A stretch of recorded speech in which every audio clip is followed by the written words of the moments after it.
Hoy hasta de tenis me vine, Raúl, o sea, no. Es que ayer anduve con tacones todo el día y luego aquí ya llegué así como que con la lumbalgia todo lo que da. Dije, hoy no, hoy tacones no.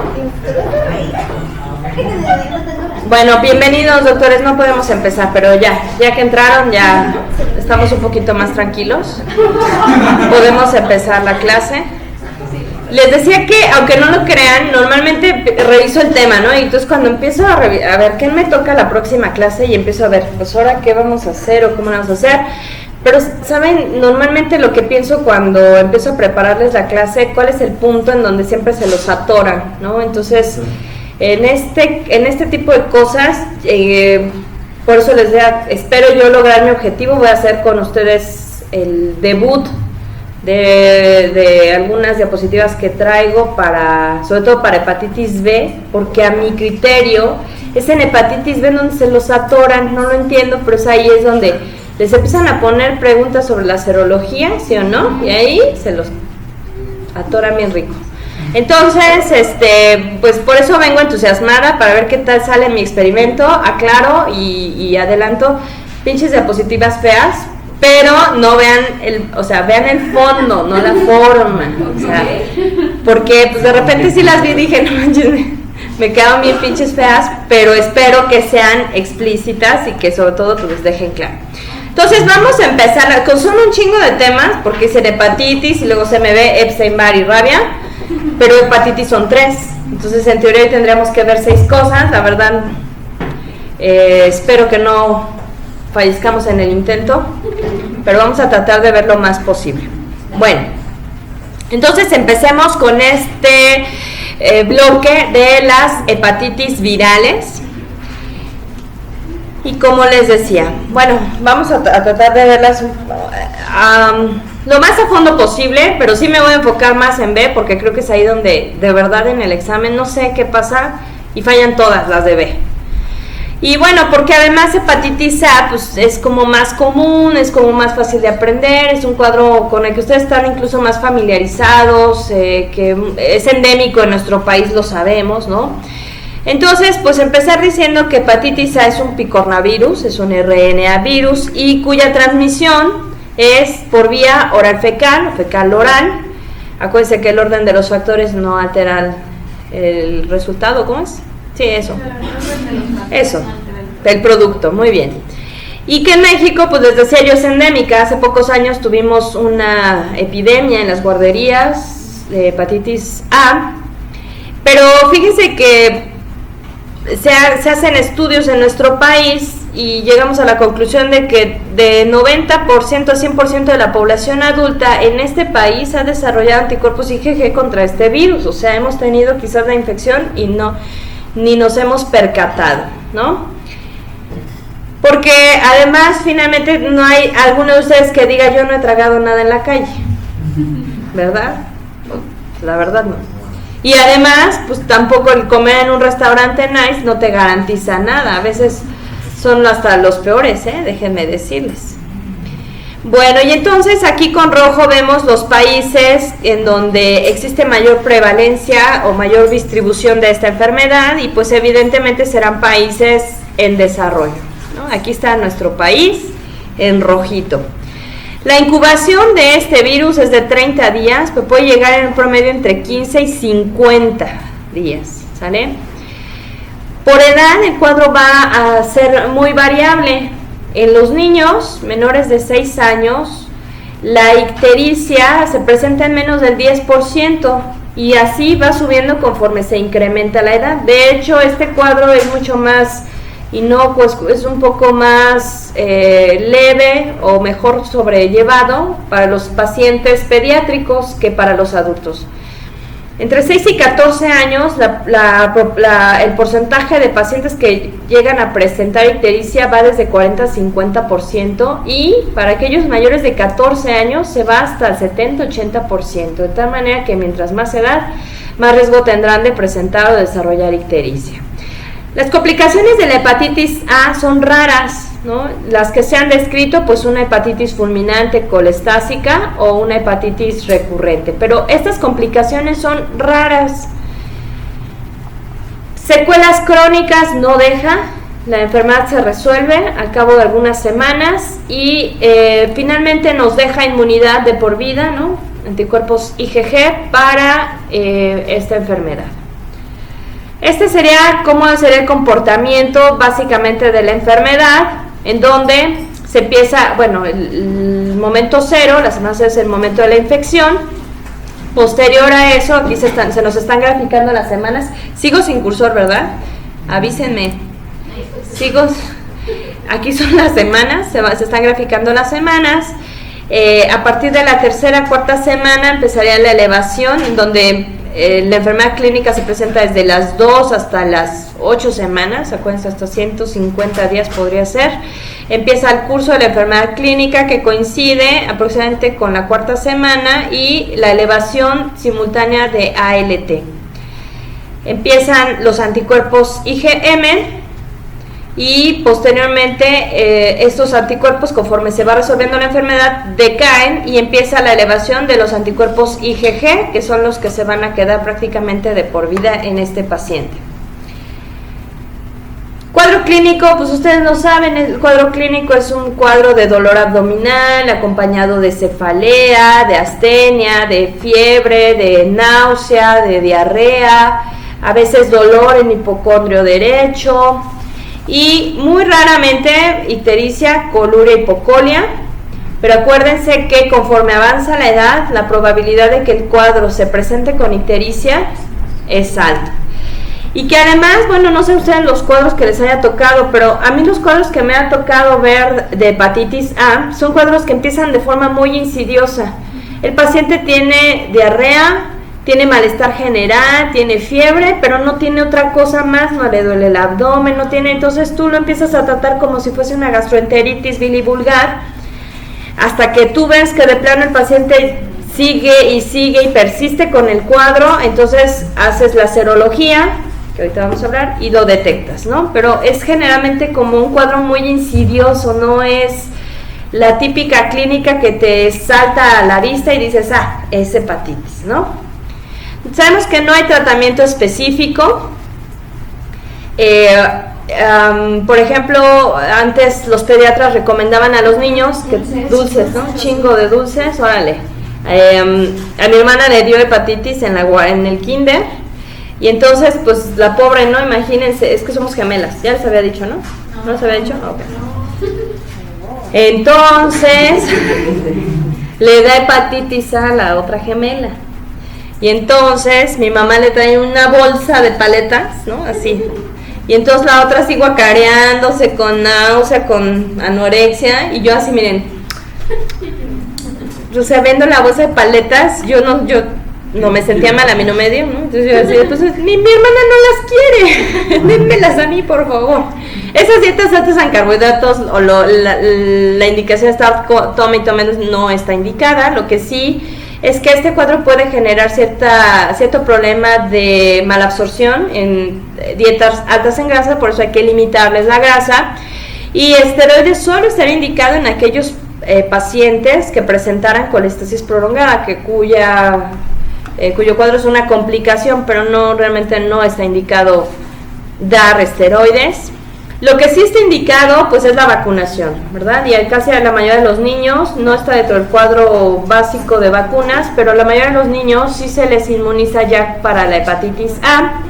Y la inmunidad dura aproximadamente 10 añitos, ¿no? Más o menos, promedio. Entonces sí es conveniente. Generalmente en países desarrollados les aplican la vacuna antes de venir a países subdesarrollados. Les piden comprobante de vacunación para hepatitis A.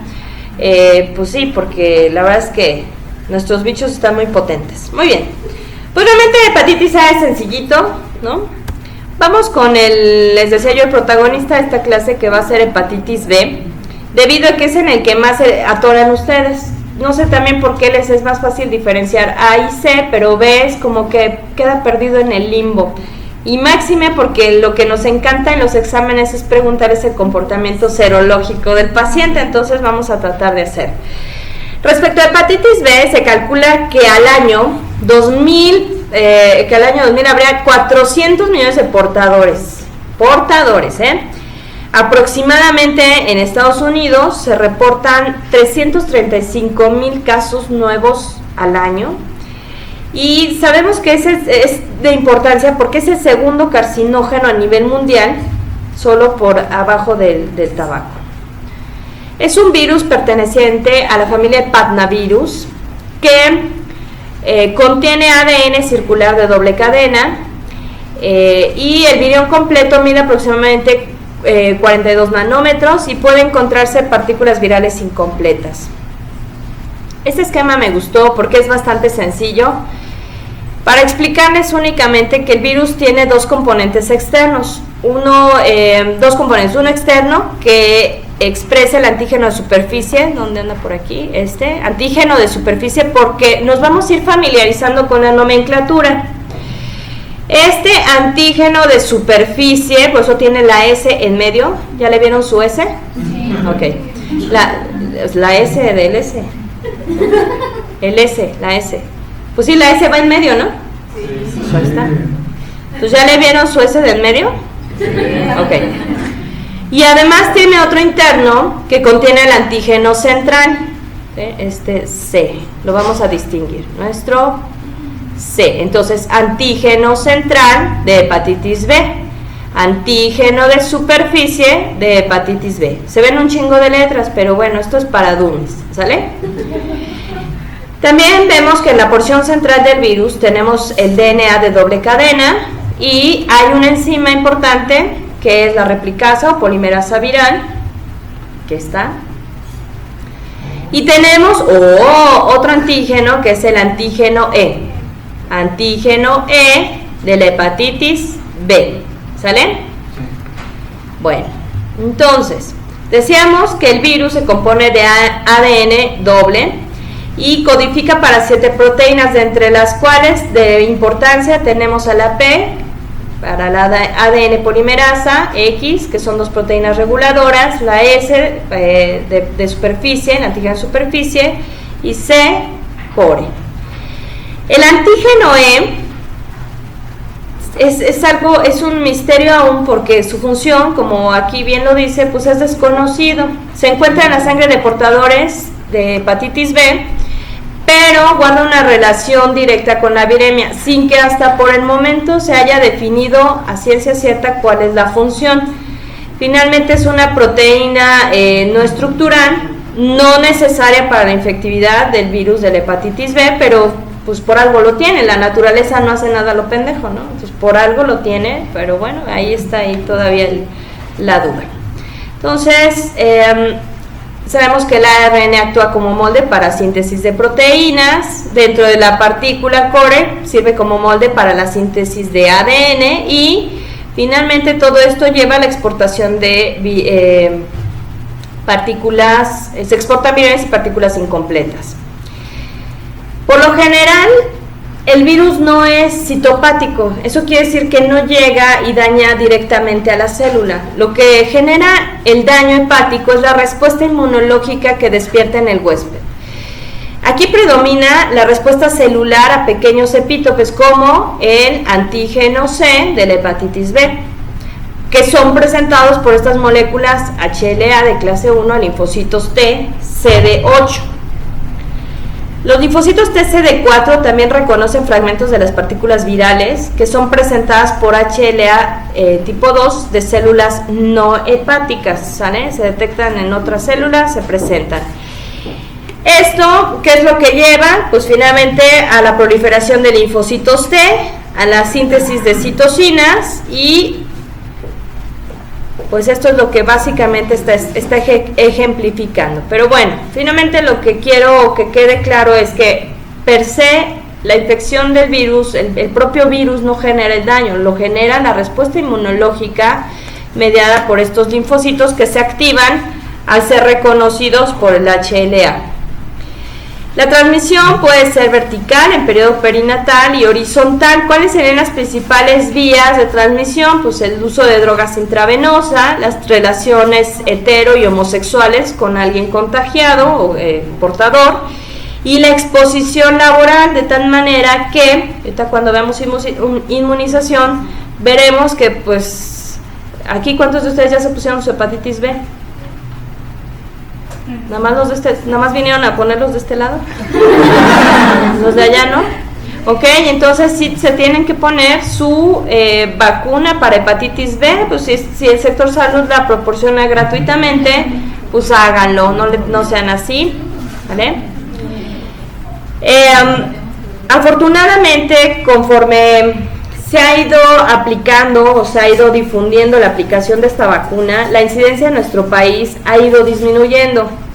Eso es porque, digamos que se ha hecho mucha publicidad y se ha tratado de informar, sobre todo a los pacientes portadores, del cuidado que tienen que tener para con sus parejas sexuales, y el mismo personal de salud. Prácticamente no te dejan ingresar a ninguna institución a menos que ya lleves la vacuna. Entonces esto ha limitado mucho, de tal manera que si ustedes ven, estamos en color verde, ¿no? Una prevalencia bajita, no así, por ejemplo, África o parte de Asia, en donde sí la incidencia, la prevalencia es muy alta. El periodo de incubación de la hepatitis B es de 60 a 90 días. Puede generar ictericia, sí, pero menores de 5 años es menos de 10%, y ya mayores a 5 años, pues sí, el porcentaje de pacientes que presentan cuadro ictérico se va desde 30 a 50%. La mortalidad asociada a la hepatitis B es muy baja, entre 0.5 y 1%. Realmente lo que afecta en este caso, pues es el proceso crónico que genera esta enfermedad. El proceso crónico en menores de 50 años se va aproximadamente en 30 y 90%, y más de 5 años entre 2 y 10%. Esto quiere decir, y eso nos habla directamente de la importancia que tiene la inmunidad del huésped en el momento que se infecta. Porque efectivamente un neonato pues tendrá una inmunidad muy bajita, y eso lo llevará a la cronicidad de forma casi segura, ¿no? Imagínense que el 90% desarrolla la infección crónica. Pero en el caso de los mayores de 5 años, cuando el sistema inmunológico puede responder de mejor manera, la infección crónica se va entre 2 y 10%, bajita. Estas son las fases por las que puede pasar cualquier paciente que se infecte de virus de hepatitis B. Podría ser una fase aguda, pero esta fase aguda en el 90-80% de los casos pasa inadvertida por el paciente. Se caracteriza por fiebre, malestar general, anorexia, o sea, como cualquier otro cuadro de hepatitis, vómito, hepatomegalia, ictericia, pero les decía yo que en el 80% de los casos pasa inadvertido. Y este cuadro dura aproximadamente entre 7 y 10 días, con esta sintomatología. La fase ictérica, afortunadamente, solamente se presenta entre 10 y 20% de los pacientes. Sería después de la fase aguda. Cualquiera de estas fases, bueno, la fase ictérica, aclarar, no te predice cuál va a ser el siguiente paso al que va a evolucionar el paciente. No es indicativo de severidad y no es indicativo de cualquier otra fase a la que vaya a cursar el paciente. La hepatitis fulminante se presenta afortunadamente solo en el 1% de los pacientes, y los libros y los artículos nos describen que generalmente son los pacientes que ya traen un cuadro de alteración hepática, inmunidad severamente dañada, incluso coinfección a veces con HIV, que pudiera desarrollar este cuadro de hepatitis fulminante. Se da en 1% de los pacientes y se manifiesta como una insuficiencia hepática severa, con encefalopatía hepática, con un estado totalmente deteriorado que obligará a que el paciente reciba manejo en cuidados intensivos. Podría ser también que el paciente después de eso se evolucionar hacia un portador sano o a una hepatitis crónica. La hepatitis crónica generalmente lleva al paciente a manifestaciones extrahepáticas, de las cuales ahorita vamos a hablar, pero lo más común, yo siempre les hablo de esto porque me gusta que ustedes imaginen al paciente, me gusta que ustedes imaginen cómo me llegaría el paciente y después cómo va a evolucionar y cómo lo voy a ver, ¿no? Entonces, generalmente el paciente que tiene hepatitis crónica, lo que te va a referir es que está cansado. Entonces ahí es cuando tú dices, ay, en la madre, yo también todos los días estoy cansado. También tengo fatiga crónica. No tendré hepatitis, no toco madera. Yo sí me vacuné, Entonces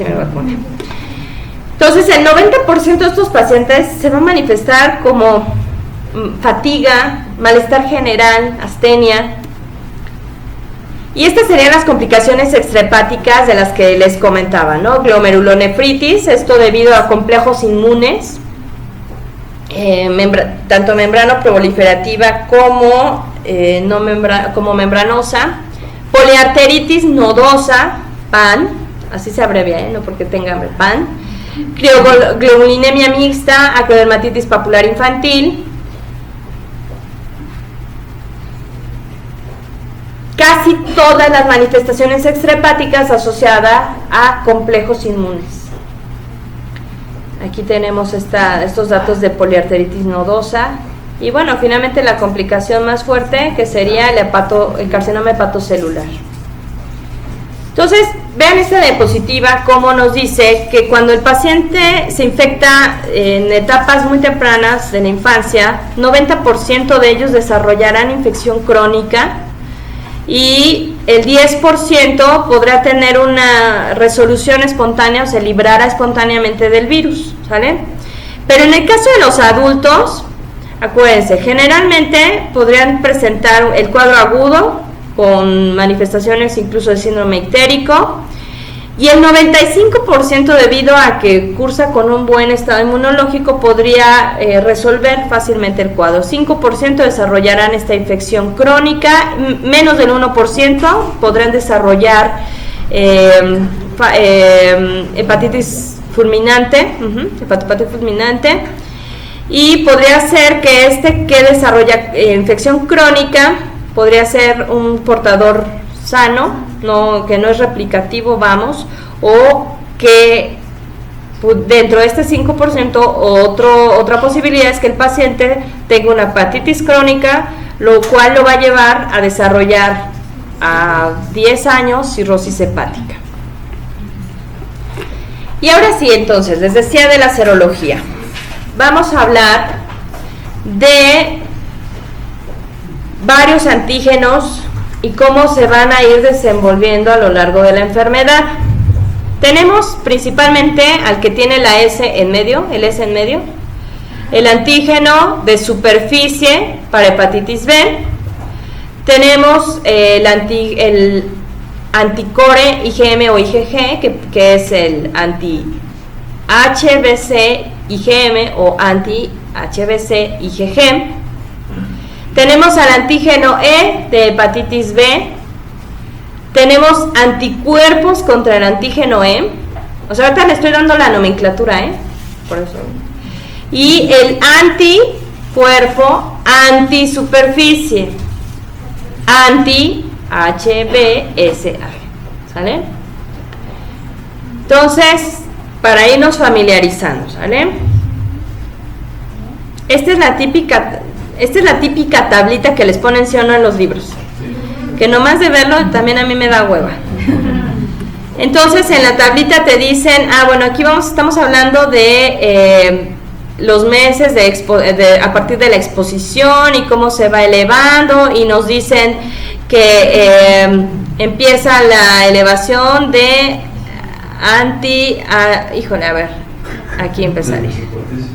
El de superficie, anti-HBC, IgM, anti-HBC, y bueno, ok. Entonces, si ustedes se fijan, la verdad es que estas tablitas, a mi parecer, siempre han sido poco didácticas, ¿no?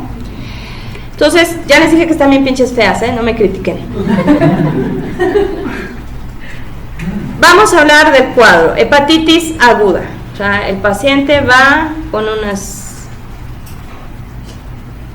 muchachas de la vida galante, cortesanas, ¿cómo les quieran llamar?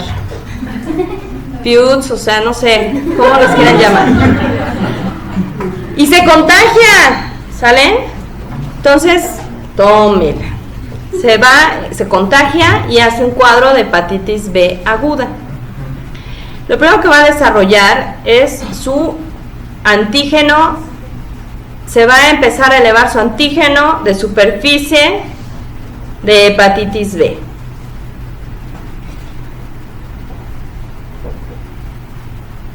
Y después vendría el anticore IgM. Me voy a regresar para que se desacomode un poquito mi presentación, pero bueno. Entonces, primero tendríamos a nuestro antígeno de superficie, y después tendríamos a nuestro anticore IgM. ¿Por qué? Pues porque estamos en la fase aguda. IgM es en la fase aguda. ¿Sale? Anticore IgM, que lo van a ver como anti-C IgM. ¿Sale? Entonces, hepatitis aguda, su antígeno de superficie de la hepatitis B. Después su anticore IgM. ¿Sale? Después vendría el cuadro de hepatitis crónica, en donde lo primero es, el paciente persistiría con su antígeno de superficie de hepatitis B. Después desaparecería el anticore IgM. ¿Por qué creen? Ya no es agudo. Entonces, ¿qué aparecería? Ahí está. Aparecería anticore IgG, porque ya es crónico, ¿verdad? Y después el anti-HBsAg, anticuerpo de superficie, aún es negativo. ¿Por qué? Pues porque estamos en etapa de cronicidad. ¿Sale? Si tú encuentras tu anti-HBsAg,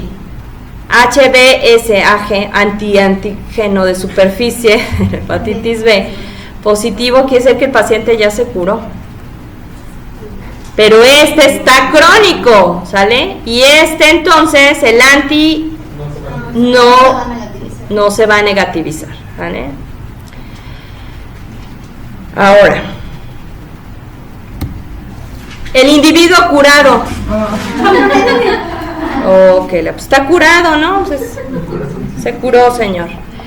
Desaparece su antígeno de superficie y aparece, ¿qué creen? Antígeno de superficie.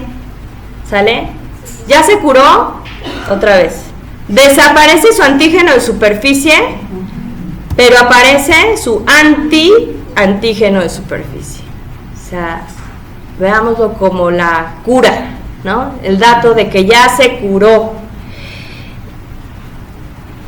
El anticore IgG va a permanecer positivo indefinidamente. ¿Por qué? Pues porque son nuestros anticuerpos de memoria. ¿Sale? Es de memoria. Por eso va a permanecer indefinidamente positivo. Pero el G, ¿sale? Bueno, ahí vamos bien. Sí. ¿Lo van digiriendo? Este es mi favorito porque dice combinación Puma. Oh, que la chingada. O sea, individuo vacunado. El individuo vacunado, el individuo vacunado tendrá antígeno y todo lo demás negativo. Todo lo demás negativo. Eso es muy fácil, ¿sale? Y su inmunidad, pues sí, porque le aplicamos la vacuna. Pero todo lo demás está negativo, ¿sale? Para que podamos considerar al individuo protegido, el antígeno debe estar mayor a 10 miliunidades por mililitro. Y eso indica que el paciente está protegido. ¿Por qué quise hacer énfasis en esto? Porque muchas veces ocurre que nos vacunamos y nunca nos hacemos después nuestras determinaciones antigénicas. Entonces no sabemos realmente cuántos de ustedes hicieron después la determinación para saber si están serológicamente ya o tienen una conversión serológica y una protección inmunológica. Pues yo tampoco lo hice, entonces vale madres porque entonces te vacunaste, pero no sabes. Y las guías de práctica clínica nos dicen que si el individuo no elevó su antígeno, hay que repetirle hasta 3 dosis más de la vacuna. ¿no? Sí, o sea, hay que repetirle hasta que eleve el antígeno. Y luego, aquí alguien que se haya puesto atención me dirá, ah, chinga, ¿y el E? Porque ya hablamos del S de la DESA, ¿no? Del S, del C, IgM, del C, IgG. Y hablamos del antígeno. Pero ¿y el E, chingado? Entonces, el antígeno E solo se solicita en individuos en quienes la infección está confirmada. Yo les decía que su presencia nos habla de replicación viral, nos habla de grado de infectividad. Entonces, esta prueba es positiva en aquellos que tienen replicación activa y por lo tanto son altamente infectantes, mientras que los que son negativos y aparece el antígeno E indica cero conversión y disminución de la replicación. Entonces, si ustedes se dan cuenta, esto podríamos, viéndolo así como clase para dummies, podríamos ver que cuando aparece el anti, quiere decir que el individuo ya se curó. El anti es como el reflejo de que el paciente es chingón, la armó contra el virus, ¿sale? Mientras no aparezca el anti, no podemos hablar de resolución de la enfermedad ni de la replicación viral en este caso, ¿sale? Ahora van ustedes, ¿sí le entendieron? Sí. Ok, ahora se chingan, van a interpretar, ¿sale? Antígeno de superficie negativo, anti-C negativo y anti-S negativo.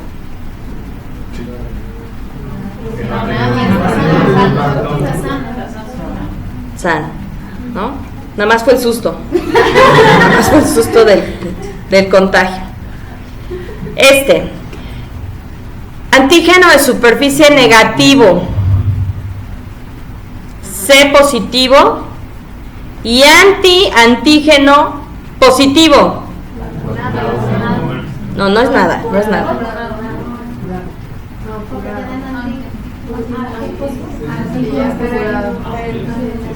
Tiene dos positivos, el anti-C y el antígeno.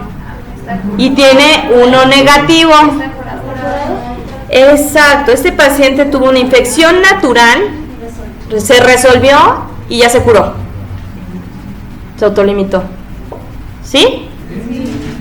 Ah, ya lo entendí. Y ahora veo sus caras de no mames. Ahora lo entiendo todo. A ver, está más difícil. Antígeno de superficie positivo, anti-C positivo, IgM positivo, anti-S negativo, infección aguda, ¿sí? Por el IgM, por el HCAG positivo y el anti negativo. Aquí todavía no la libra, ¿vale? Ok. Si logran entonces la ola, ¿vale? ¿Sí? ¿La ola? No. ¿Sí? O aplaudimos, ¿vale? Para motivar al que no entendió. Y entonces lo podemos incluir. Entonces ya todos los que sí entendieron aplauden. ¡Sí! ¿No? El que no entendió, ¿no? No, todos entendieron. A ver. Superficie negativo. C negativo, pero anti-S positivo. Inmunización. Todo lo demás fue negativo. Solo el S positivo. El S anti-S positivo. ¿Sale? A ver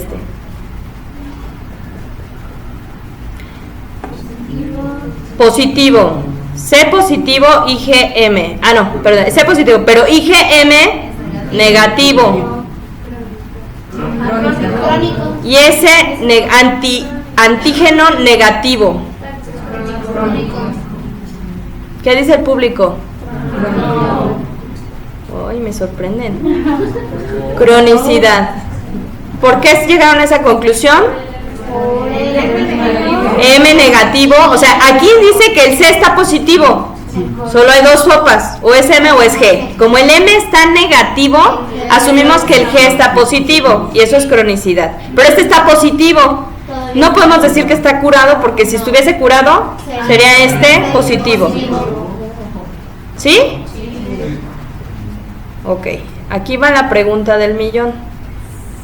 Despertamos al compañero para volvérselo a explicar. ¿Quieren que lo volvamos a repetir estos de interpretación? ¿O ya la chingada y nos vamos? Ustedes digan. Ya, no me toque, no me hable, vámonos a la goma. ¿Sí? ¿Ya no, ya? ¿Quedó más que claro? Doctor, es una lástima, de verdad, me da mucha pena. Me da mucha pena porque neto, si en la vida, de verdad, si en la vida tengo algo que aportarles, es esto. ¿Por qué? Porque, sí, a ver, levanten la mano, ¿quién le han preguntado esto en los exámenes? Sin pena, ¿eh? Y no lo ha podido contestar. Hasta yo. Me costó un chingo de trabajo. A mí me costó un chingo de trabajo. Me lo preguntaban a cada rato en el poema en el que te hacen la residencia. Tuve que idear y pensar cómo chingado lo va a hacer para aprenderme. Entonces, sé que las diapositivas, no, de verdad, sé que están bien pinches feas. Es más, hasta te entiendo. De verdad no es nada mala onda. Sé que están bien pinches feas, pero está entendible, ¿no? Ok, entonces ya hecho. Ay, mi alma descansará tranquila. Entonces ahora sí ya ustedes pueden decir que al momento de la infección empieza a elevarse el S y después el IgM, y que conforme baja el IgG, aquí no lo veo, pero el IgG se tendría que elevar, y finalmente después de la resolución aparecería el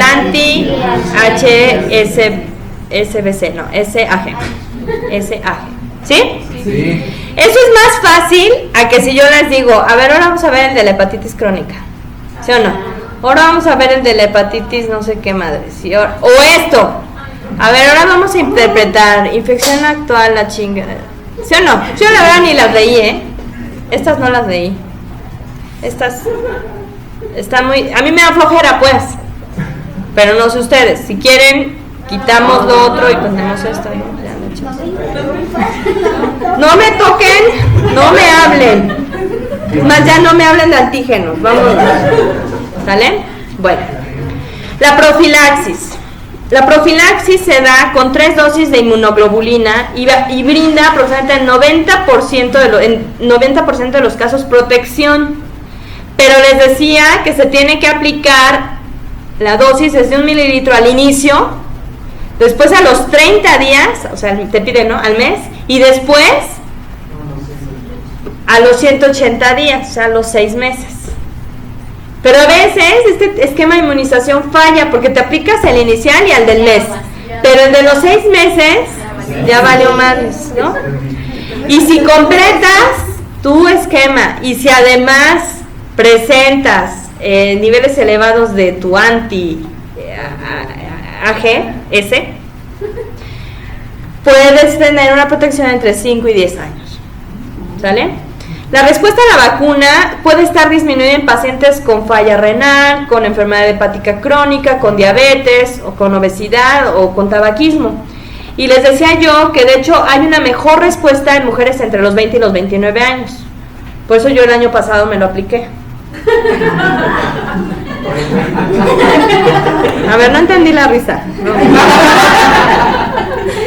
¿Cómo estuvo el chiste? Cuéntenme el chiste para yo reírme también, porque no entendí la risa. Entonces, bueno, estúpida mi juventud. Ay, no es cierto, ¿eh? No es que yo les he dicho soy una doctora, les he dicho mi edad. 30. Oh, qué lanche. Bueno.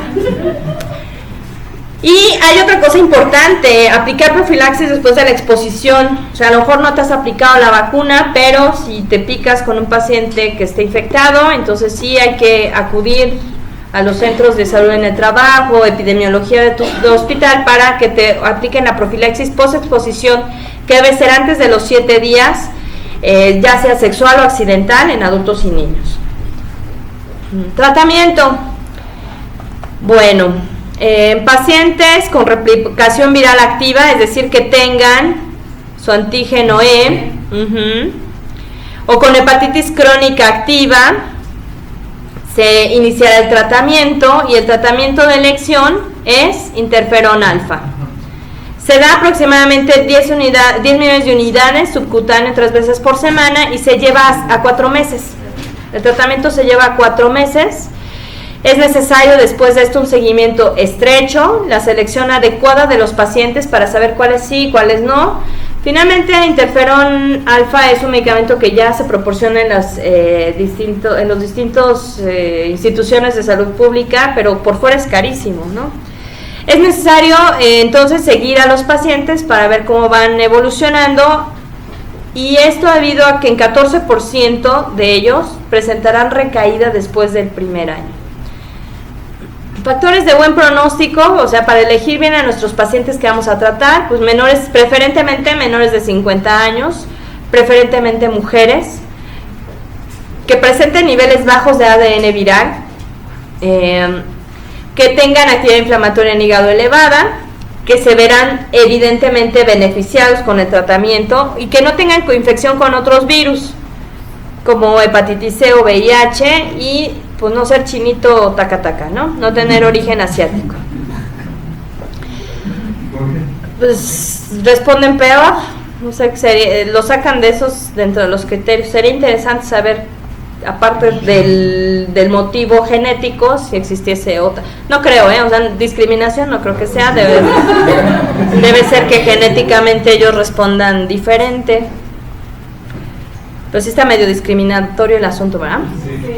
Fíjense, les voy a pasar me voy a adelantar un poquito. Entonces vean cómo, aquí vemos los niveles bajos de replicación, o sea, la disminución de la replicación viral, y esto, la aparición de la resistencia. Entonces, a lo largo de los años, la cantidad de virus va bajando, o sea, la disminución de la replicación va aumentando. Es que es un poco negativo, ¿no? Porque la disminución del virus va aumentando, pero también aumenta, conforme pasan los años, la resistencia a las drogas. Otras opciones de tratamiento, de acuerdo al fenotipo viral, sería la lamivudina, que se daría 100 miligramos al día hasta negativizar el antígeno E y que se desarrolle el antígeno E. A un año de tratamiento se observa normalización de transaminasas en 72%, seroconversión en 20%, y a mayor tiempo de tratamiento puede haber mejor respuesta. Generalmente a todos los pacientes les hacen el genotipo viral, y de acuerdo a eso decide el infectólogo cuál sería el tratamiento, pero si en el examen viene la alternativa de primera opción se llama interferón alfa, ¿sale? Si en el examen viene el tratamiento se llama interferón alfa. Y bueno, pues en un futuro se ha planteado la posibilidad de una terapia combinada, pero hasta el momento la terapia con interferón alfa ha mostrado muy buenos resultados en los pacientes que presentan ya esta seroconversión, mejor evolución y menor riesgo de evolución hacia la cronicidad. Y como les dije en la clase de virus de VIH, pues hay que motivar a nuestros pacientes con factores de riesgo a que se hagan la detección, porque a veces de verdad no se hacen la detección por pena, y mientras más tiempo tarden en hacer la detección, pues el proceso va avanzando y la posibilidad de una curación es menor. ¿Dudas de hepatitis B? Si en la profilaxis, digamos, olvidó alguna dosis de las 3 de la primera, te la tiene que volver a aplicar. ¿El esquema completo? Sí. Sí. De hecho, a mí me pasó que se me olvidó y órale, te chingas, es otra vez. Y duele, ¿eh? Sí, duele horrible. ¿Por qué creen que duele mucho? Ay, ya salió el macho men, a ver. Bueno, vamos a hablar ahora de hepatitis C, que esta también, miren, la verdad es que A, C, D y E son muy fáciles. Eso lo sacan siempre bien en el examen. Pero B, no sé por qué les costaba, porque ahora sé que van a sacar esto, ¿cierto? Obi, bueno, sale. Entonces, fíjense que existen varios subtipos de virus de hepatitis C. Afortunadamente, digo afortunadamente porque es uno de los más fáciles de tratar. En México, en nuestro país y en Latinoamérica existe el tipo 1. Me parece que dentro de los subtipos es el 1B, pero bueno. A nosotros como continente nos tocó el tipo 1. En México la prevalencia es menos del 5%, ¿sale? Y en población abierta, de acuerdo al Centro Nacional de Transfusión, es de 0.68%, o sea, muy bajita. Es un flavivirus, es un RNA virus, y de la misma familia que hepatitis G, fiebre amarilla y dengue. Es la principal causa de hepatitis post-transfusional y el motivo de 20 a 50% de los casos de hepatitis viral aguda esporádica. Se ha considerado también la posibilidad de achacarle la vía de transmisión sexual, sin embargo, no se ha podido realmente confirmar esta vía de transmisión y el riesgo es tan bajo que no se considera dentro de las causas. Realmente, si en el examen nos pusiesen una causa para el contagio de virus de hepatitis C, la causa es transfusión, contacto sanguíneo, bueno. La prevalencia se desconoce. Aquí les puse los porcentajes. La transfusión sanguínea y derivados serían el mayor porcentaje de los casos, 70%. Esporádica en el 25%. 5% restante se dividiría entre contactos sexuales, del medio familiar, por a lo mejor compartir utensilios potencialmente contaminados, como rastrillos quizás. Bueno, transmisión materno-filial de 0 a 13%, y se ha visto que la madre tiene que tener una carga viral muy alta como para contagiar al niño con el virus. El cuadro clínico, pues afortunadamente en el 95% de los casos la hepatitis C cursa con una infección silenciosa. Tiene un periodo de incubación entre 42 y 49 días y se puede presentar en el 20% de los casos o menos con cuadro ictérico muy moderado. O sea, como les decía en la diapositiva anterior, más del 90% cursa asintomático, ¿no? Silencioso. La mortalidad en agudo es raro, pero la infección crónica sí se va hasta el 60 al 85% de los pacientes. Esta hepatitis evolucionará también a hepatitis crónica y posteriormente a cirrosis. Bueno, aquí les puse el esquema, no para ver serología, sino para que vean que esta rayita negra que sube y que baja son los niveles de ALT. Y esta es una de las características del cuadro de hepatitis C, las elevaciones intermitentes de transaminasas. Las elevaciones intermitentes de ALT son el dato característico de la hepatitis C. ¿Vale?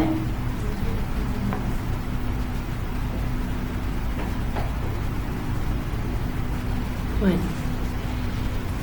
Para hacer la estratificación del paciente tenemos dos criterios. Uno sería la valoración histológica y, bueno, hay otra valoración no histológica. Pero en cuanto a la valoración histológica, es decir, valoramos qué tanto a nivel histológico está afectado este hígado, vamos a valorar la fibrosis y la velocidad de progresión. La fibrosis la podríamos considerar del grado 0 hasta el 4, en donde 0 no tiene fibrosis y así se va, hasta el 4, en donde el paciente tiene una cirrosis evidente. La actividad igual iría desde el 0 hasta el A4, en donde 0 es sin actividad y el A4 sería importante infiltrado inflamatorio. La valoración no histológica nos habla de las elevaciones de transaminasas, de bilirrubinas, de la alfa-2 microglobulina, disminución de la ApoA1, de la aptoglobulina, y lo podríamos hacer también mediante algo llamado fibrotest. La velocidad de progresión varía dependiendo de las enfermedades concomitantes, es decir, si a lo mejor el paciente está coinfectado con VIH, progresará esto a 9 años, si es cirujano ortopedista y le entra duro al chupirul, pues entonces 10 años, ¿no? Si solo hay esteatosis, 13 años, coinfección con virus de hepatitis B, 15 años, con virus de hepatitis C, 19 años.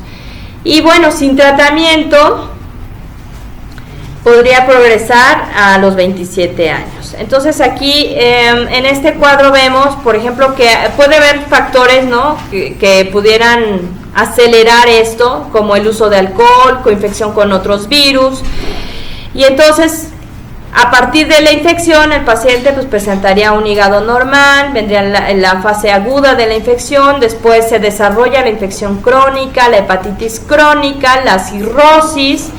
Y bueno, realmente esta infección tiene un riesgo de carcinoma de 1 a 4%, es más bajo que en el caso de hepatitis B. Para el tratamiento tendremos que valorar el genotipo viral, realizarles carga viral, hacerles las pruebas, tanto VH, PFH, el peso, y aquí evaluaríamos algo importante, en qué grado de evolución de la hepatopatía está el paciente. Porque finalmente un Child C pues ya no va a ser candidato a iniciar el tratamiento, ¿verdad? Pero si es un Child A o un Child B que tiene una baja carga viral, pues podría ser muy buen candidato a iniciarle el tratamiento. Entonces el tratamiento con peginterferón alfa y ribavirina. Ay, perdón, no sé qué hice, discúlpenme. No, ¿verdad? Ya la regué. Me fui hasta la... Changos.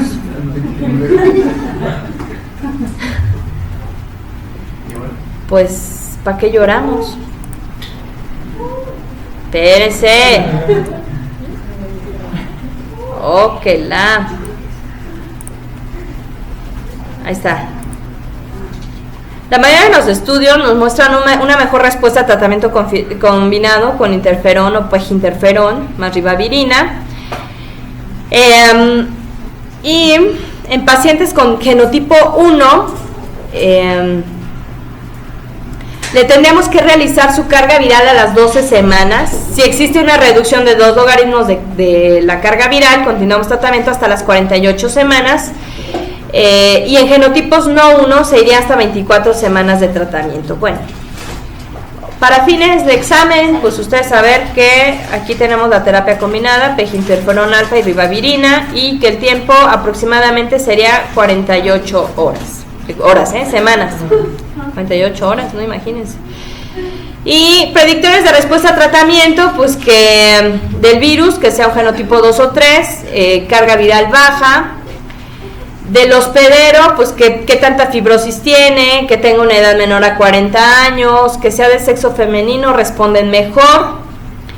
Y para considerar tratamiento casos difíciles, el paciente que tenga una cirrosis F4, o sea, una fibrosis ya en cirrosis, que estén compensados sin ascitis, digamos que se les iniciaría el tratamiento, pero sabemos que va a ser un caso difícil de mostrar una buena respuesta. Pacientes con VIH, quienes al ser detectados a todos deberán hacerles genotipo viral y todos recibirán tratamiento mientras que tengan CD4 por arriba de 350 y carga viral por abajo de 50,000, ¿no? O sea, apoyándome en la clase pasada, ¿a quién le darían este tratamiento? No por estadio. O bueno, cambio la pregunta, ¿este paciente estará o no con antirretrovirales? Sí.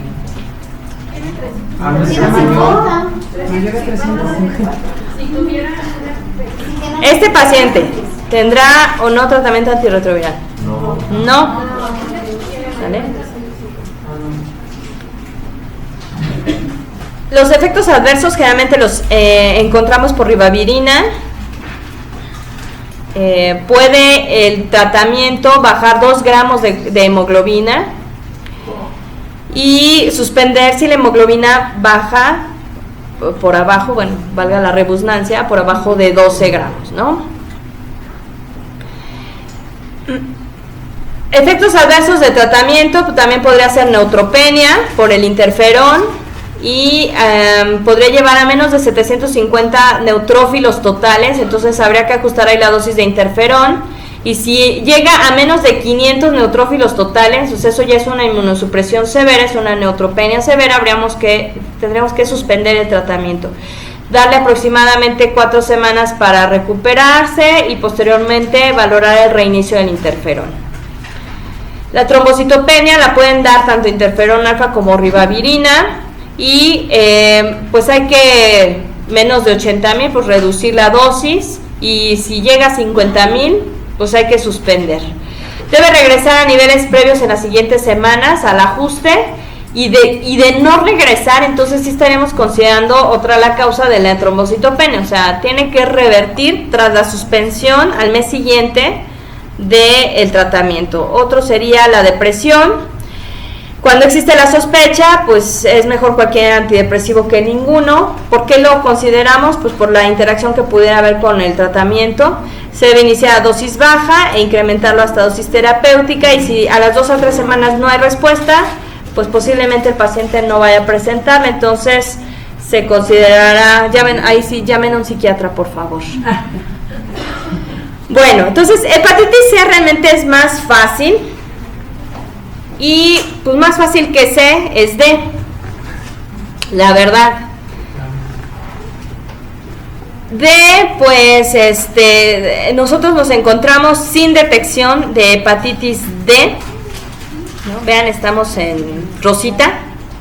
Estamos en bueno, eso no sé qué tan bueno sea, porque siendo un país que pues, tenemos aunque realmente por prevalencia de hepatitis B, que es entendible que somos muy bajo, no tenemos casi detección de hepatitis D.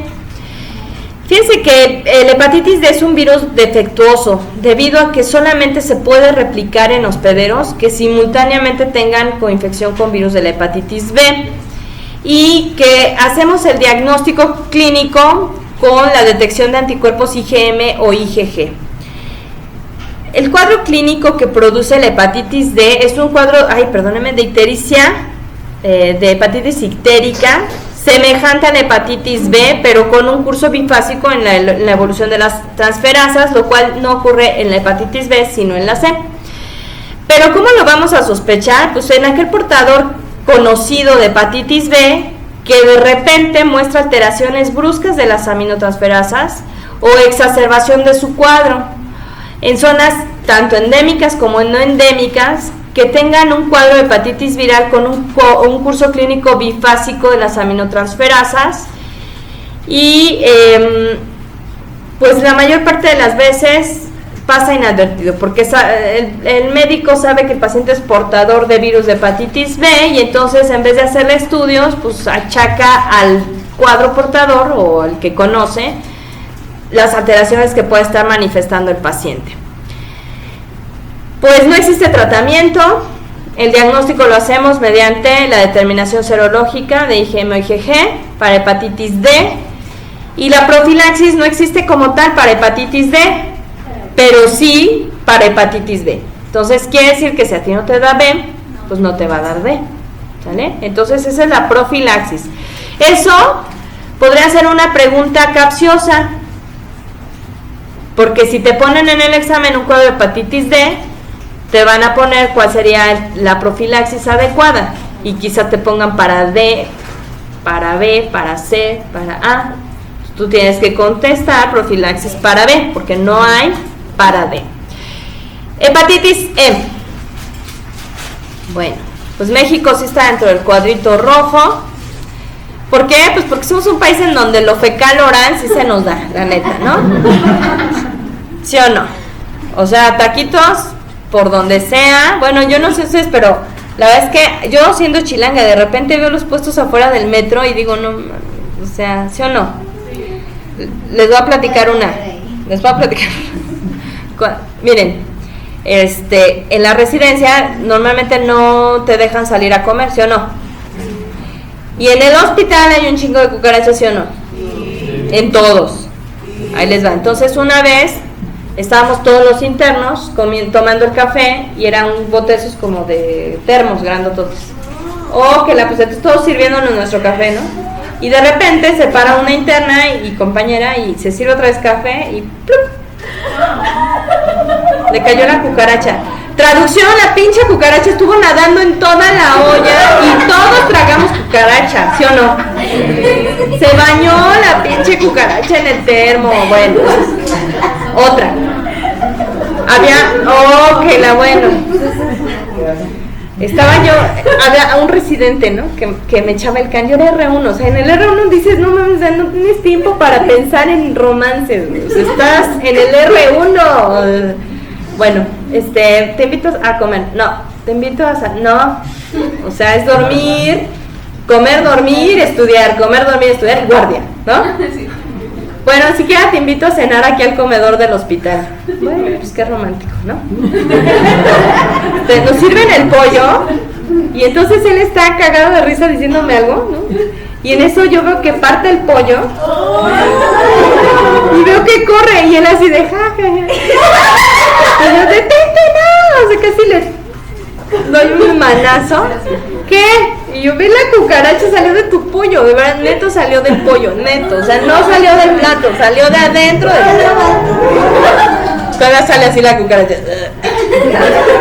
Ay, bueno, entonces le digo a la jefa de nutrición y dice, ay, no es justificación, doctor, pero mira, aquí ahorita trabajando nos caen del techo. Oh, pues bueno, entonces, eso, tú te puedes pensar, eso es igual a ir a tragar allá afuera, ¿sí o no? Entonces, alguna vez, en la otra residencia, pero ya era otro hospital, entonces no nos dejaban salir y el de posguardia iba a comprar, pero es que no sé por qué todos los intensivistas bien chubis siempre, ¿no? Entonces ya saben, sean sanos, y entonces los puse a dieta y entonces había un tipo que le decíamos Don Mugres afuera del hospital. Pues vendía fruta, llevaba su carrito de mercado con fruta, vendía cócteles, pero pues es que de verdad no sé por qué pierdes el asco, pues es que lo pierdes, la neta lo pierdes.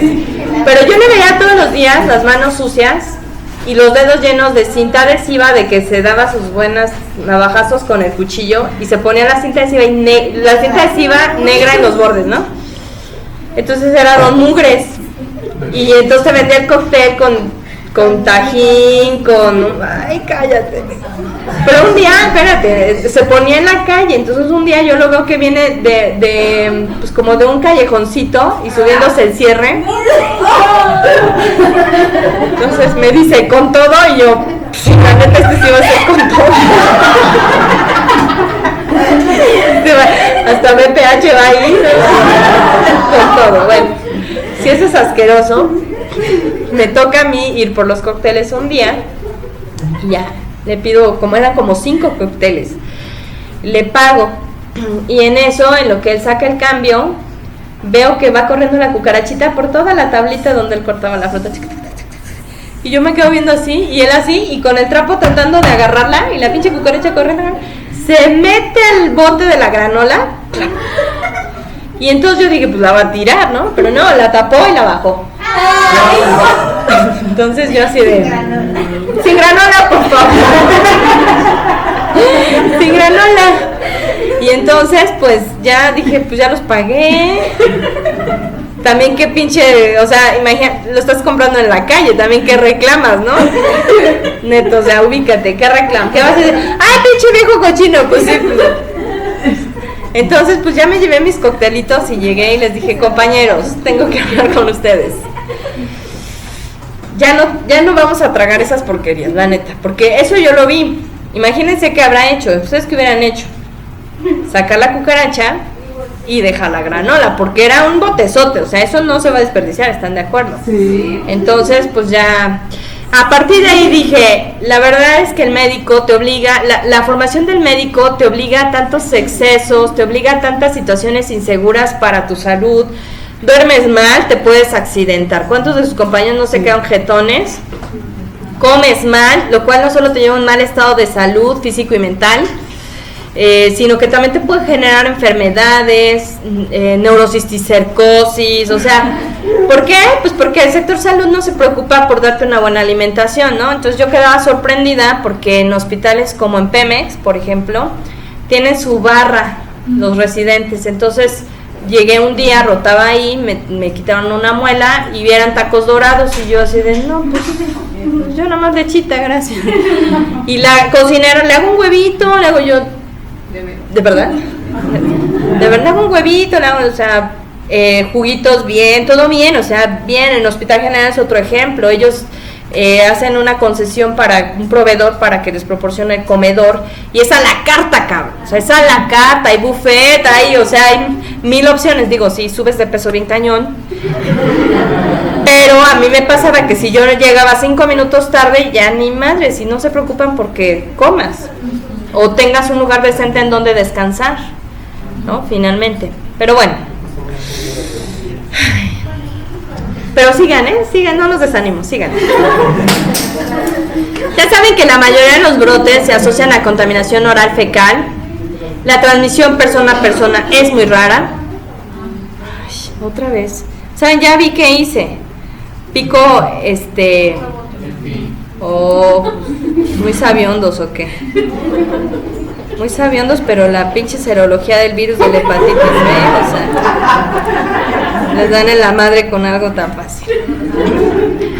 El periodo de incubación de 40 días, más o menos 15 a 60 días. La mortalidad general en pacientes no embarazadas es de 1 a 3%, pero es una causa importante de mortalidad en pacientes embarazadas, entre 15 al 25%. Sabemos que la severidad aumenta con la edad, no deja secuelas, y tratamiento para virus de la hepatitis E no hay, solamente se da vigilancia, lo mismo que como haríamos en el paciente con hepatitis A. ¿Sale? Bueno, pues hasta aquí acabamos la parte de los virales. Vamos rápido a ver la otra parte de la clase, que serían los otros virus, ¿sale? Vamos a empezar con virus Epstein-Barr. Es un herpes virus tipo 4 de alta prevalencia. De hecho, se dice que en nuestro país aproximadamente el 95% de los adultos ya presentan marcadores para este virus. A mí la neta sí me da mucho miedo el virus virus Epstein-Barr. La neta sí me da miedo, me da miedito, pero bueno. Puede presentarse como una fase aguda, en donde la manifestación más común es el cuadro de mononucleosis infecciosa, que se caracteriza por fiebre, faringitis, adenopatías y una linfocitosis atípica, pero que de forma crónica pudiera manifestarse o asociarse al desarrollo de otro tipo de complicaciones, como el carcinoma nasofaríngeo, linfoma Burkitt y enfermedad de Hodgkin. Entonces, seguramente pues ustedes cuando fueron niños, pues en algún momento presentaron un cuadro de mononucleosis infecciosa, y pues muchos de ustedes ya son portadores ya tienen seroconversión. Tiene una distribución mundial, que se presenta más frecuentemente a principio de la infancia, a final de la adolescencia. De hecho, se han hecho estudios en las guarderías en donde pues todos los niños chupan todo, ¿no? Juguetes, cobijas, todo. Entonces, se ha visto que las guarderías son un reservorio frecuente para este virus, y que se puede encontrar en casi cualquier superficie de los kinders y guarderías. El 90% de los adultos ya tienen anticuerpos para este virus. Se asocia a un nivel socioeconómico bajo y a países en desarrollo, ¿vale? Y bueno, aquí lo importante es que ante la infección activa, el virus va a permanecer de forma latente, ¿vale?, en las células B, linfocitos B, y que posteriormente se puede reactivar y hacer una infección persistente o manifestaciones pues ya posteriores al cuadro agudo. En los niños podría estar asintomáticos o con una faringitis leve, pero en los adolescentes, por eso comúnmente, ¿cómo le conocen a esta enfermedad? Enfermedad de beso, ¿no? ¿Por qué se andan besuqueando? A ver, pinche envidiosa, ¿va? Entonces se manifiesta como esta mononucleosis infecciosa. Los síntomas, pues ya lo saben: dolor faríngeo, es lo básico, cefalea, dolor abdominal, náusea, vómito, y visiblemente podemos encontrar linfadenopatía en el 95% de los casos, fiebre, faringitis, esplenomegalia y hepatomegalia. Entonces sí pudiera cursar con una faringe. Sí, está bien asqueroso. ¿Qué creen que a mí me dio una vez así? Y 3 días sin comer, cabrón. En el laboratorio, o como diagnóstico de laboratorio, podemos encontrar leucocitosis importante a expensas de linfocitosis.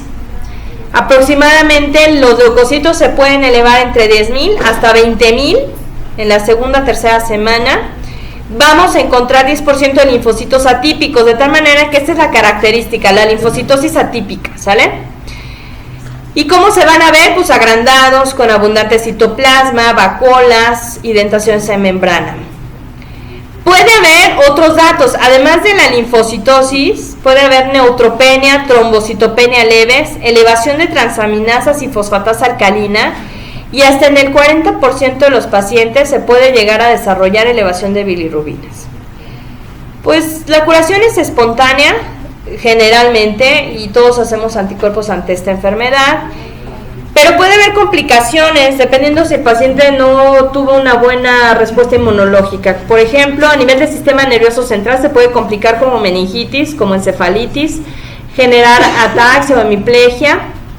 Puede haber ruptura esplénica, esta es una de las complicaciones más importantes, de tal manera que los pacientes que tienen mononucleosis debida a Epstein-Barr, vamos a sugerirles no hacer deportes de contacto, no hacer esfuerzos y preferentemente reposo en las primeras semanas de la enfermedad, porque una de las complicaciones es la ruptura esplénica.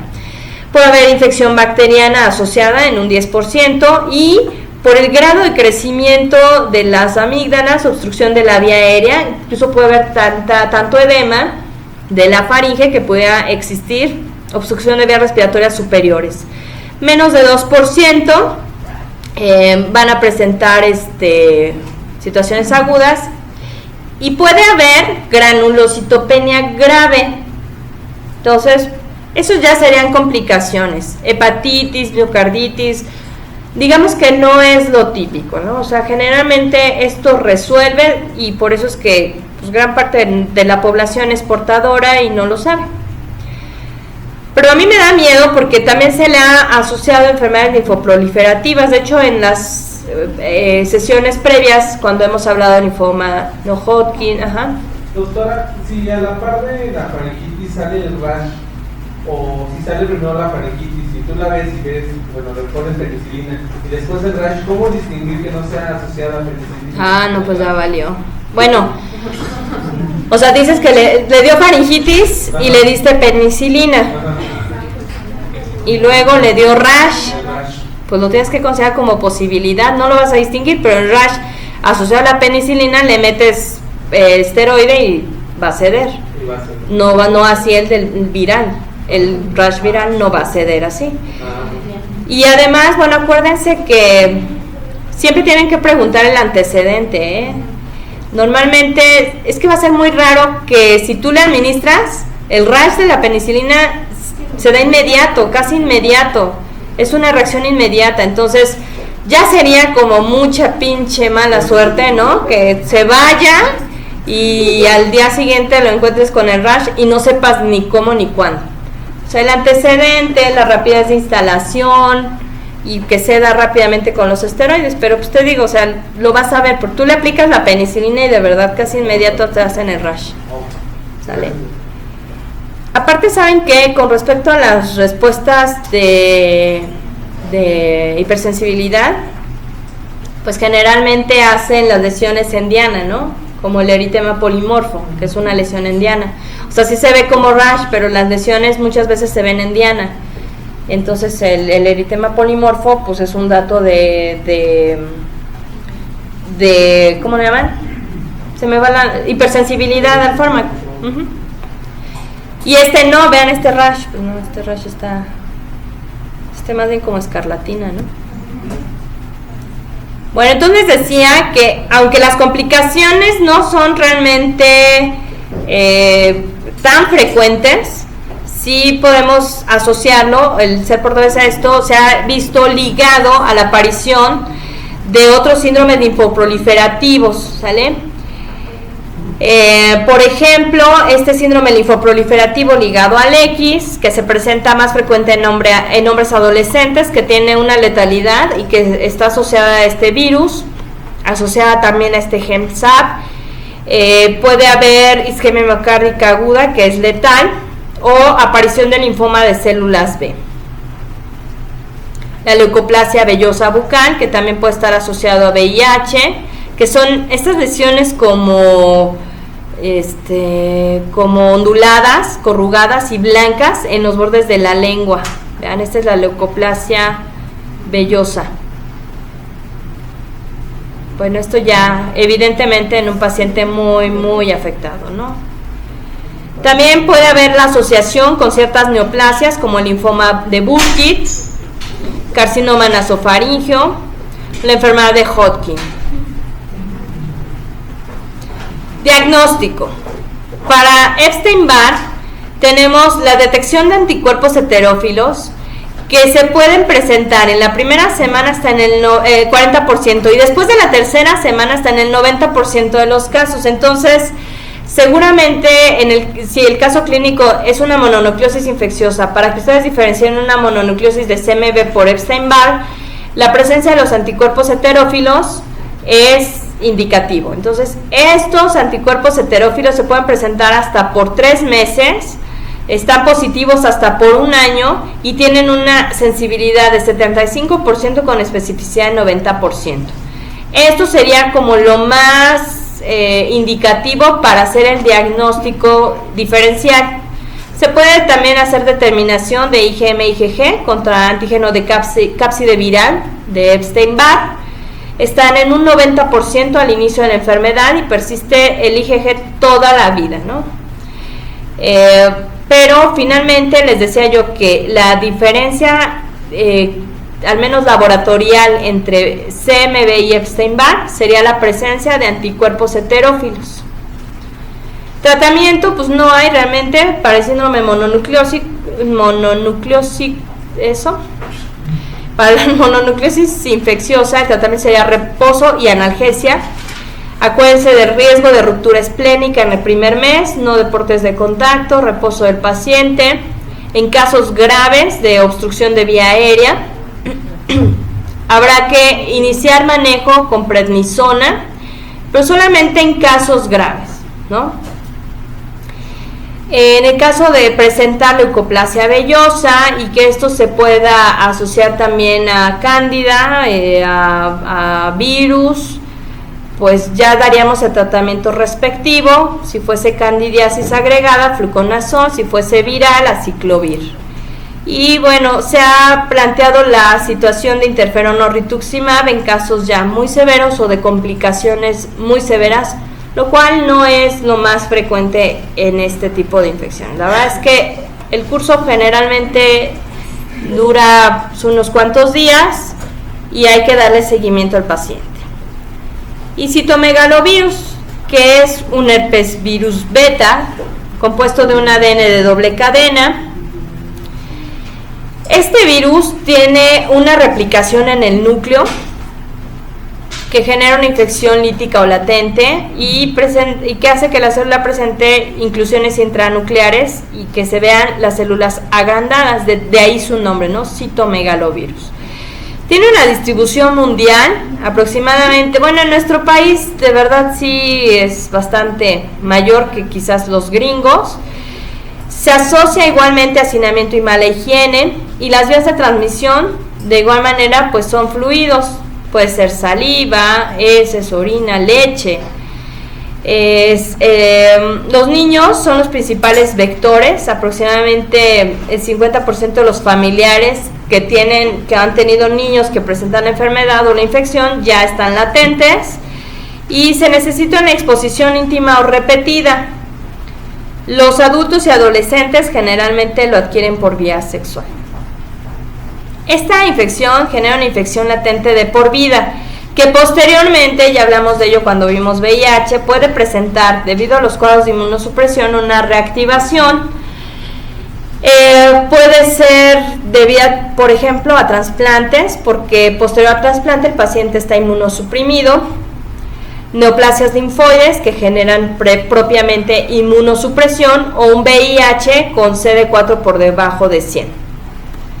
Pero pues finalmente CD4 por debajo de 100 con una infección de estas, pues ya es SIDA, ¿no? ¿Cómo vamos a encontrar la evolución de esta infección? Pues se tiene la infección primaria, en donde hay una respuesta por linfocitos TCD8, y después vendría una reactivación en casos de inmunosupresión, que forman complejos inmunes que pueden llevar al paciente al desarrollo de glomerulopatías.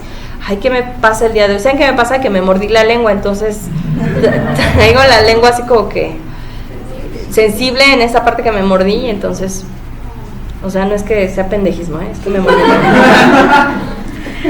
Y bueno, pues el hecho de estar inmunosuprimido puede ser que dé lugar a coinfección con otros oportunistas importantes como neumocistis. Las formas de contagio pueden ser varias: congénita, perinatal, postnatal, por transfusiones. Por vía congénita, la transmisión es intrauterina o transplacentaria. El bebé se contagia estando todavía adentro del útero. Así se presentan el 5% de los infectados. Y bueno, esto es de valorar porque en el paciente el recién nacido pudiese presentar petequias, hepatoesplenomegalia e ictericia, retardando en el crecimiento intrauterino, microcefalia y prematurez. Podría presentar incluso cuadro de coriorretinitis al nacimiento ya y lleva una mortalidad de 20 a 30%. Realmente esto afecta mucho al recién nacido, la transmisión congénita. La perinatal se presenta en el periparto o en la lactancia. Dijimos que la leche también es una vía de contagio, ¿verdad? Contacto con secreciones. Los pacientes estarían asintomáticos, pero en los prematuros, por su mismo grado de madurez, tanto pulmonar como inmunológica, podrían desarrollar neumonía intersticial. Podría presentarse bajo peso, exantema, hepatitis y anemia. El contagio postnatal se da por saliva en niños o en los adultos por contacto sexual. Las transfusiones sanguíneas, con el paso del tiempo de los años, se han ido disminuyendo como causa de contagio debido a que se utilizan filtros para separar los leucocitos que están infectados. Y bueno, entonces aquí la mononucleosis, comparándola con Epstein-Barr, aquí los anticuerpos heterófilos estarán negativos, ¿sale? Son adultos jóvenes sexualmente activos, una incubación entre 20 y 60 días y que se puede complicar con Guillain-Barré. 10% de linfocitos atípicos, que también contrasta con el síndrome de mononucleosis comparado con Epstein-Barr, y una faringitis exudativa con adenopatía cervical. Ahí se parecen mucho los cuadros, pero si lo queremos diferenciar por medio de laboratorio, los anticuerpos heterófilos deberán estar negativos. Es por inmunosupresión, pues es un virus que complica, por ejemplo, un trasplante, les decía, por la terapia de inmunosupresión, que puede hacer que el paciente post-trasplantado curse con fiebre, con leucopenia, esofagitis, colitis, gastritis. Acuérdense que afecta mucho el tracto digestivo, pueden desarrollar neumonía y esto lleva una mortalidad de 84%. En el caso en general de los pacientes tendrán que tener CD4 entre 50 a 100. Y en el caso de los pacientes ya como manifestación de SIDA, pues la retinitis por CMV. ¿Cómo lo vamos a diagnosticar? Pues cultivo de fibroblastos. Realmente los fibroblastos son las únicas células en donde se ha podido hacer cultivo de este virus. Anticuerpos monoclonales, pero pues PCR, IgG, IgM nos ayudan mucho. Incluso nos ayuda mucho a realizar los anticuerpos heterófilos, porque aunque no nos van a diagnosticar, nos ayudan a diferenciar. Tratamiento. Ay, gracias Dios. ¿Vale? Bueno. Ahora vamos a hablar de rabia. Oigan, ¿sí supieron que en el Estado de México hubo una jauría de perros que mataron a no sé cuánta gente? ¿No? Bueno, luego les paso el chisme. Eso no pasa en esta ciudad. Bueno, la rabia, 4:20. ¿Qué hacemos? ¿Vemos rabia o vemos los casos? Rabia. Bueno, sí, porque los casos no son los míos. Estos casos que traigo aquí, estos no son los míos. Bueno, es una enfermedad que se puede presentar tanto en el ámbito urbano como en el ámbito silvestre, que se da por contacto directo, el contagio, y que se presentan aproximadamente 30,000 casos anuales a nivel mundial. Afortunadamente, pues casi todos son en otros continentes, Asia, África, India, Sudamérica, y que el reservorio principal pues es el perro doméstico, pero no el de la casa, ¿no? El de la cuadra, el que tienen allá afuera en la calle. Sí, entonces, bueno, yo la verdad les voy a decir una cosa, por si las moscas, yo en el servicio social nunca vacuné un perro, Yo dije, ay, ni madre, oblíguenme. Pero bueno, finalmente sabemos que otras especies que sirven como reservorio y transmisores, pues son mamíferos silvestres como los mapaches, zorrillos, coyotes, murciélagos, los murciélagos. Bueno, entonces vamos a ver cómo se desarrolla esta enfermedad. Pues hay una incubación, que puede ser hasta un año, pero bueno, en casos muy extremos, ¿no? Hay una replicación en células musculares a nivel de la placa neuromuscular, el sistema nervioso periférico, y de ahí al sistema nervioso central, en donde se replica en la sustancia gris. Generalmente las mordeduras en la cara son las más graves, porque ahorita lo vamos a ver, lo clasificamos por gravedad, y las mordeduras en cara o el contacto de la saliva en heridas en cara es lo más grave. ¿Por qué? Pues porque el tiempo que tarda en recorrer hacia el sistema nervioso central se acorta, por eso son las más graves, ¿no? Hay una diseminación centrífuga y puede ir hacia glándulas suprarrenales, salivales, a riñón, pulmón, músculo, piel, corazón. Y la característica típica de a nivel cerebral, ¿cuál sería? La aparición de los cuerpos de Negri, pero solamente se presentan en el 20%. Entonces vamos a ver, el paciente se expone al contacto con el animal enfermo de rabia, se incuba aproximadamente en 3 a 4 semanas, hasta 3 a 4 meses.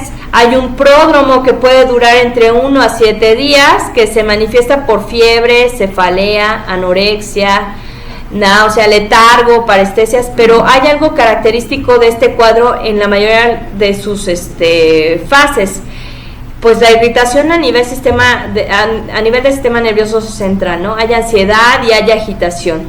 Después vendría la etapa neurológica aguda, que se presenta a partir de la primera semana, en donde el paciente cursa con confusión, delirio, alucinaciones, disfagia, incoordinación, hipersalivación. Esto pues porque no puede salivar, no puede deglutir, ¿no? Espasmos faringeos, hidrofobia, aerofobia, hipoxia, pero esto todo, les repito, todo derivado de esa dificultad para la deglución. Y que pudiera complicarse incluso con Guillain-Barré, lo cual dificulta aún más en esta etapa el diagnóstico. Finalmente, es una enfermedad que después de la semana podría llegar hasta la muerte, ¿no? Genera inestabilidad hemodinámica, apnea, hipo o hipertermia, paro, rhabdomiólisis y arritmias letales.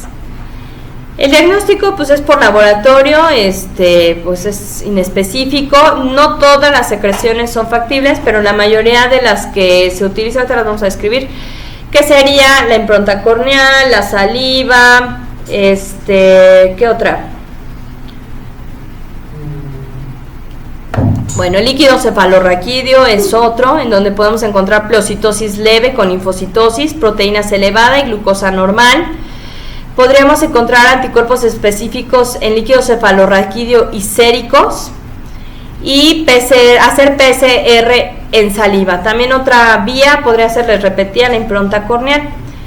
Podríamos encontrar anticuerpos fluorescentes en piel, se hace en la nuca, y el diagnóstico diferencial para el cuadro de rabia sería con encefalitis, herpesvirus, enterovirus y arbovirus.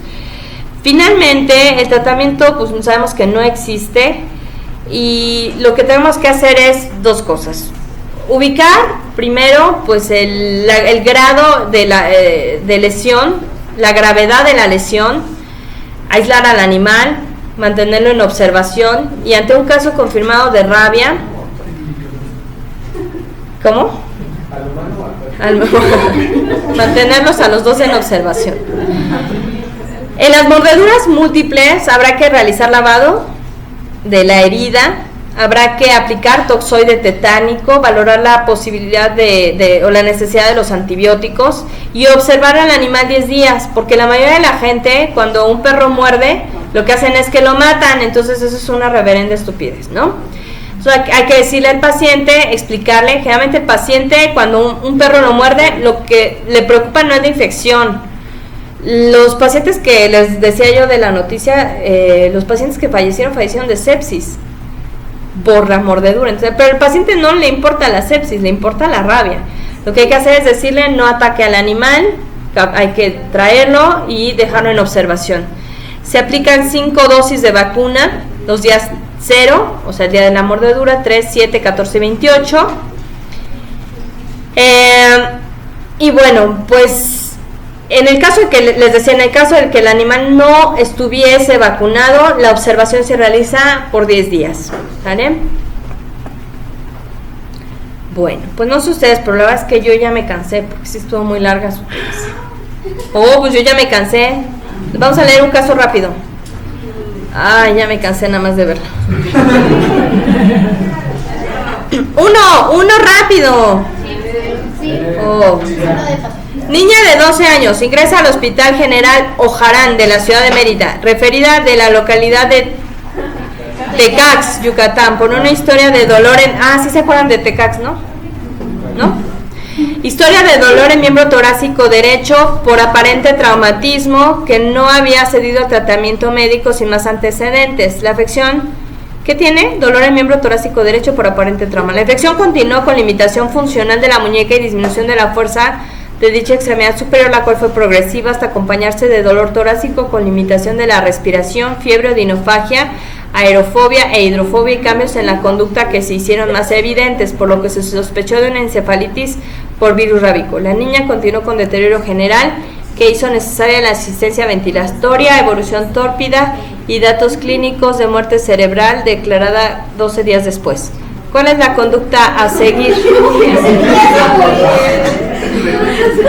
Pero, pues sí, ya se murió. Pero la profilaxis con inmunoglobulina contactos, ¿no? Profilaxis con inmunoglobulina contactos.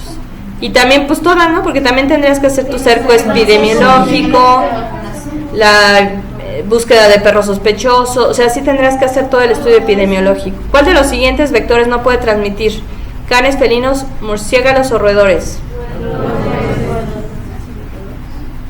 Masculino de 25 años de edad dedicado al campo, refiere que al estar trabajando fue mordido por un perro desconocido, el cual no pudo capturar. Se conoce de casos de rabia en la zona de animales no domesticados. Acude a consulta 1 hora después. La conducta más apropiada a seguir en este caso es lavar la herida y vigilar, lavar la herida y administrar toxoide, lavar la herida, administrar toxoide y aplicar globulina inmunitaria humana, lavar la herida, administrar toxoide, aplicar globulina y vacuna de células diploides. Pues, la D. Sí, le tienes que aplicar todo. Bueno, ya. ¿Dudas al respecto? ¿No? Vámonos ya. ¡Ay! ¡Ay! ¿Aquí? Sí. ¿Ahí? Sí.